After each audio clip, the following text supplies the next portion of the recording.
start with a little overview of Lean Startup, talk a little bit about business models, business model canvas, and then we're going to get into problem interviews and solution interviews. So you guys have most of you have seen this slide before. So 9 out of 10 startups or 9 out of 10 new products fail.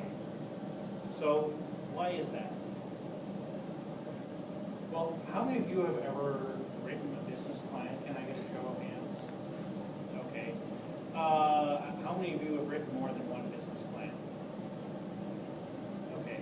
So those of you who have been through a business and written more than one business plan, did everything in that business plan come out to be true?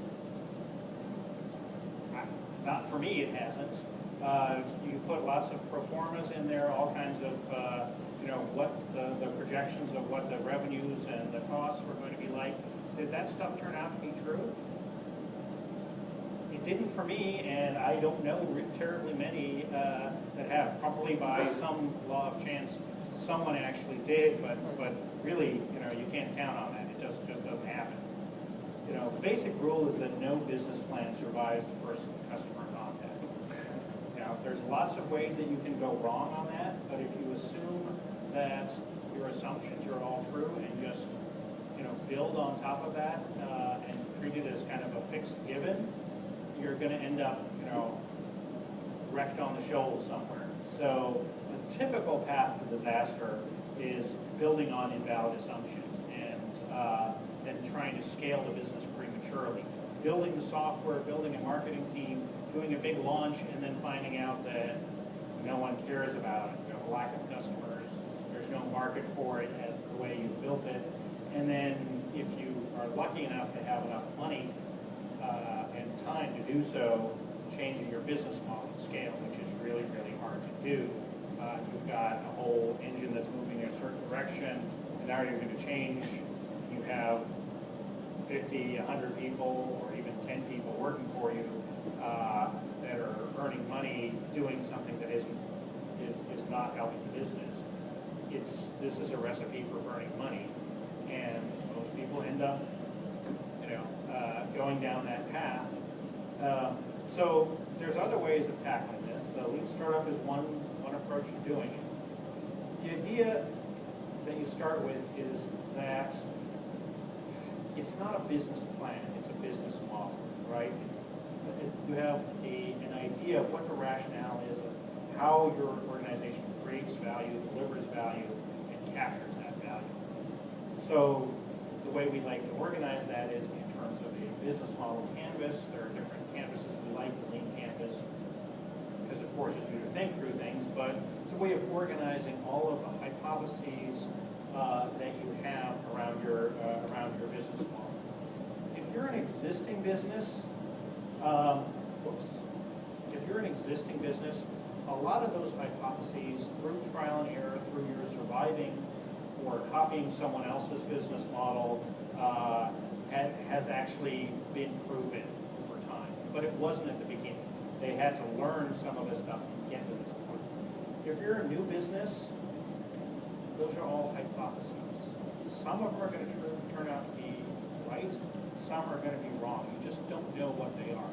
You're doing something new, so it's not as if it's been done before, so you're not going to be able to predict the future, right? You're really out there to discover first.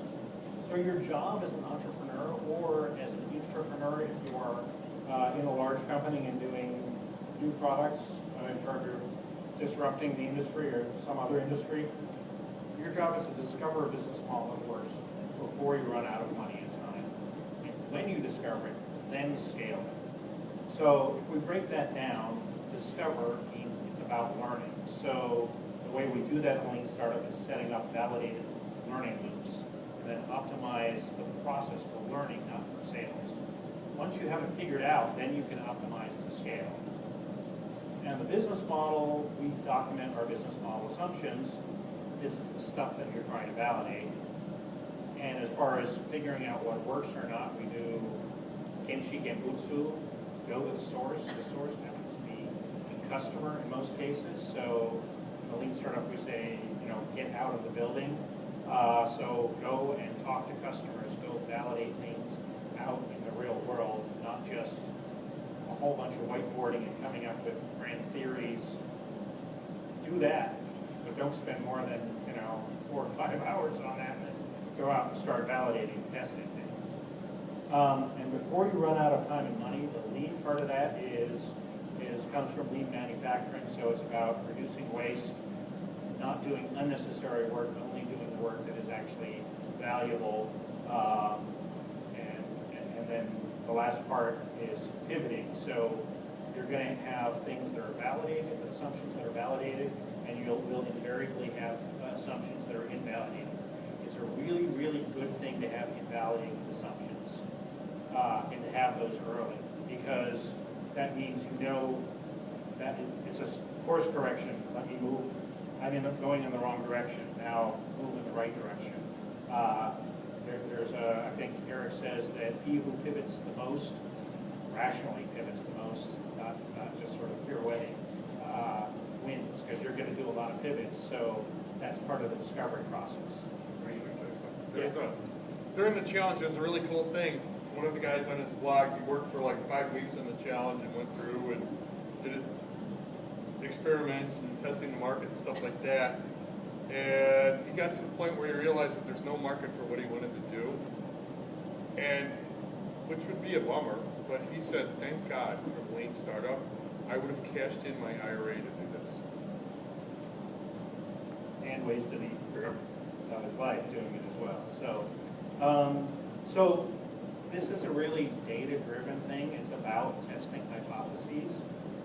So in general, the process you do for the hypothesis you have is formulate falsifiable hypotheses, a hypothesis that you can answer true or false to, right? Then define what and how to measure that, how do you find out whether it's true or false.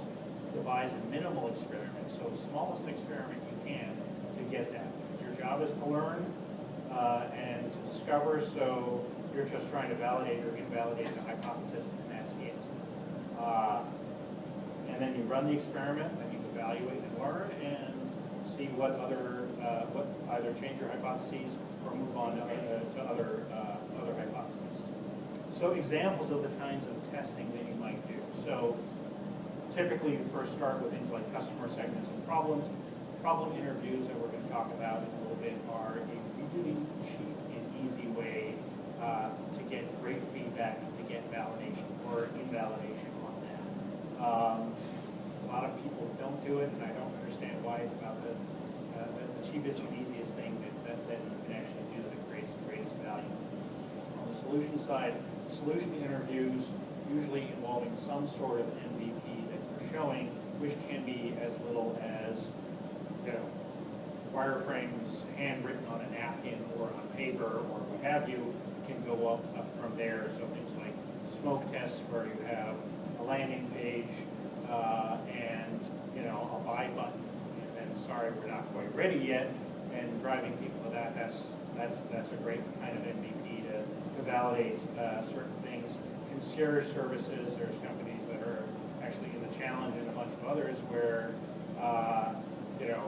the actual service that's happening behind the scenes that normally would be in automated services is guys making phone calls or paper-based processes. That's perfectly okay. It's a lot cheaper to do that at the beginning and figure out whether the business model works, and you can test and do validation on that basis before you build anything.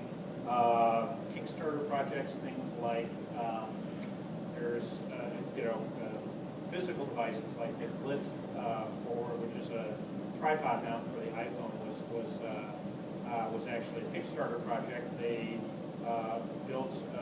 they just designed and then printed out on a 3D printer this thing, put together a video for it, put it on Kickstarter, raised, you figured out, yes, people are willing to buy this thing, raised more than enough money, and figured out that validated that there was a market for this, and got the funding in order to do it at the same time. There's all kinds of creative ways that you can do these things. You can test pricing later on when you actually have something out there, A/B testing different pricing things for early